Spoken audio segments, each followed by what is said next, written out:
So you want to know if changing a simple oil pressure switch can crack an engine block. Yes, it can. On the NU 2.0L and 1.8L engines in many 2011 to 2019 Hyundai and Kia models, one wrong tool is all it takes. Here's why. The oil pressure switch threads into a cast aluminum housing on the upper oil pan. The switch uses a tapered pipe thread, likely a 1 or 8-inch BSPT, which means it seals by wedging itself into the opening, not by compressing a gasket. The more you tighten it, the more outward force it puts on the metal around it. That part of the casting is thin, and that wedging force acts like a splitting maul, fracturing the aluminum boss.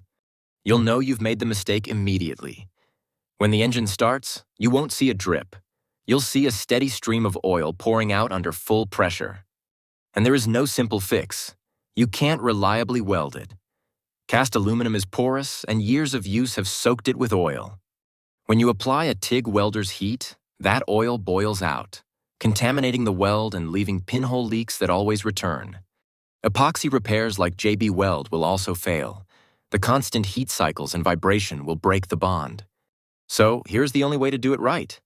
First, never use an impact gun or a long-handled ratchet on this sensor. You need control, not force. Second, always start the new switch by hand. It should thread in smoothly for several turns with just your fingers. If you feel any binding, stop, back it out, and try again. Finally, once it's finger tight, use a torque wrench to finish. The specification is just 9 to 15 foot-pounds. That's a very light touch, just a gentle click on a small torque wrench. But it's the only thing that prevents the casting from splitting. Ignoring this turns a small sensor replacement into a full engine replacement. Always check the torque spec before you turn the wrench.